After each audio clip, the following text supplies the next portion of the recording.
Colombia, desde que nos independizamos de España y pues España dejó aquí grandes tierras, en sí esas tierras han pasado a ser de las personas que en sí ya las tenían. Digamos, me explico.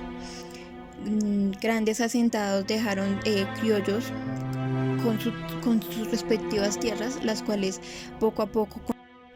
La creencia de muchos de nosotros es que el conflicto armado es uno de los causantes del atraso económico del país, un atraso que ha derivado en la prolongación de las principales dificultades sociales, como lo son la pobreza, falta de salud y educación, entre otros, que a su vez son factores de retroalimentación del conflicto en el país. Sin embargo, el impacto del conflicto armado en la producción nacional no ha encontrado un argumento causal de esto que permita pues señalarlo puntualmente como un causante principal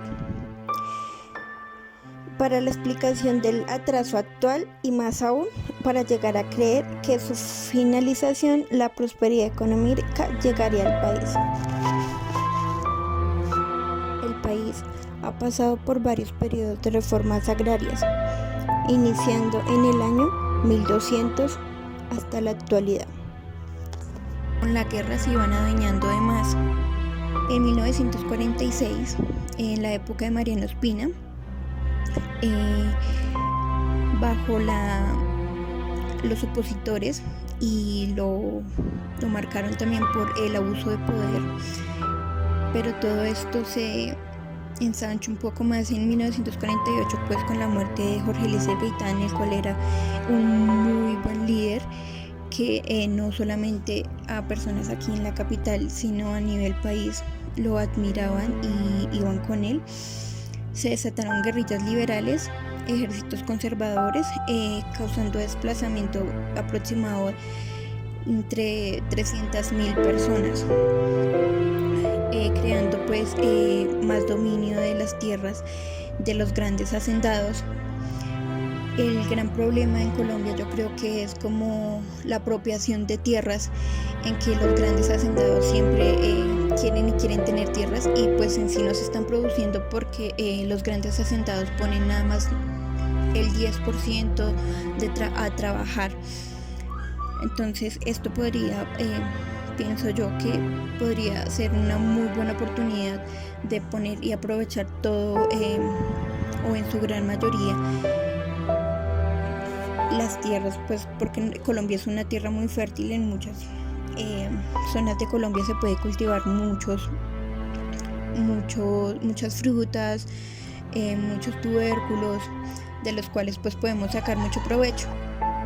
Luego del golpe de estado del general Rojas Pinilla, porque ya después de un tiempo de que listo, compaginó con todo el mundo, sirvió como intermediario entre los conservadores y liberales, pues terminando, por así decirlo, con el bandolerismo y terminando con la dictadura.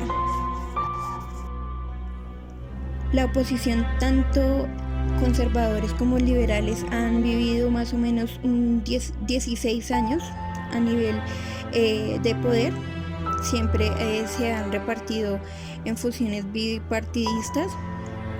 Sobre 1964 a 1974 nacieron o se implantaron en el país lo que fue las FARC, el ELN, el M-19, las cuales tenían como base el socialismo, peleaban también por la exclusión política y el dominio de las tierras. Ya pues no contaban con muy buen ejército, porque no tenían cómo financiarlo hasta que tomaron la coca como un medio de financiamiento. Y adicional a esto también están las vacunas que cobraban a grandes hacendados por el cultivo de tierras y por dejarlos pasar. En el periodo de Betancourt de 1982, las FARC extorsionan, pasándose también, financiándose con coca, y pues los paramilitares asesinaban políticos y amenazaban, y esto era una fuente también de terror.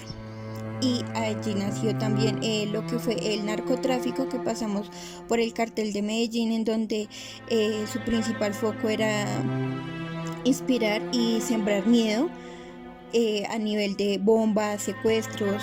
Esto fue en la época más o menos del 80 al 90.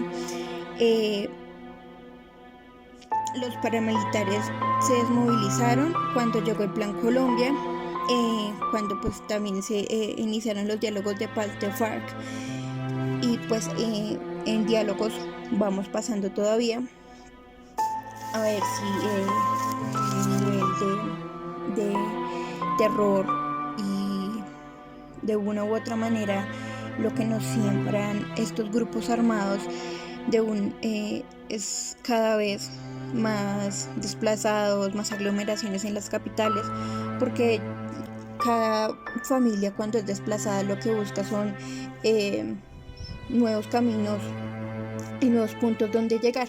Generalmente van hacia las capitales, creando allí pues sobrepoblación, cuando pues el campo tenemos muchísima tierra. Colombia no está sobrepoblada. No considero, a mi punto de vista, no considero que seamos un país sobrepoblado, sino estamos mal ubicados.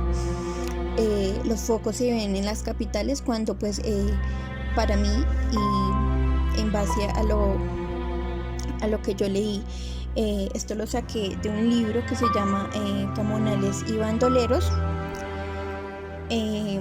es donde es muy interesante, en donde explican cómo nacieron esos grupos al margen de la ley, en donde algunos sembraban miedo, otros defendían las tierras y otros estaban en desacuerdo con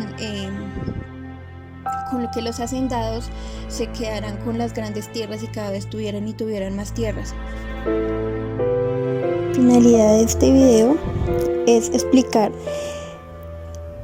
si la presencia del conflicto armado, de un modo directo o indirecto, en la producción de los departamentos del país y en su economía agrícola ha afectado de una manera importante.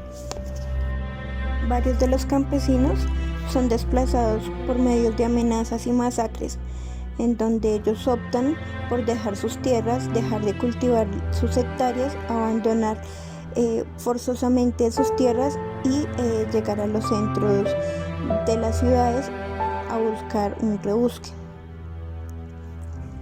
Los departamentos más afectados por la gravedad del conflicto armado han sido Arauca, Caquetá, Cauca, Risaralda, Guaviare, Norte de Santander, Valle del Cauca, La Guajira, Cesar, Sucre, Antioquia, Caldas, Meta, en donde tenemos muy importante tanto de agro como de producción vinícola y agrícola y ganadería también, pero ha sido también afectada porque se concentran muchos grupos de conflicto armado dentro de estas zonas. Si siguen como Putumayo, Casanare, Huila, Chocó, Córdoba, Tolima, Quindío, Nariño, Atlántico, Magdalena, Bolívar, Bichada, Santander, Cundinamarca, Archipiélago de San Andrés y Providencia, Valpes, Boyacá, Amazonas y Guainía. Quiero dar a conocer como finalidad un escenario de posconflicto en donde el crecimiento agrícola sea muy bueno y la ausencia de los grupos armados. Colombia utiliza el 24.1 de sus tierras para la producción agrícola y más o menos son 145.000 hectáreas las que utilizan para la siembra de coca, amapola y marihuana. Esto desencadena al mismo modo miles de desplazamientos que año tras año han ido aumentando, y estas personas recurren a llegar a los centros urbanos, donde pues el desempleo es bastante significativo y donde pues la competencia es mucha porque el desempleo en Colombia es alto. El conflicto de una u otra manera ha frenado la producción agrícola, como lo dice Ever Palomo Llorente sobre un artículo que escribió el 14 de septiembre del 2013, hablando de un posconflicto. Dice que los actos terroristas encarecen la mano de obra, los insumos, el transporte y generan temor para hacer inversiones óptimas en el campo, pues puede que hayan inversiones, pero no hay quien las cultive por el terror a trabajarlas. Con este análisis me he podido dar cuenta que efectivamente donde los departamentos en donde se encuentra como un valor importante y productivo son como los mayores que tienen afectaciones por el conflicto, como los que más se empeñan en dañarlos, en terminar con su producción. Como que un escenario de paz permitiría aprovechar más el potencial agrícola del país, pero un momento lo dejan y vuelven a retomar armas.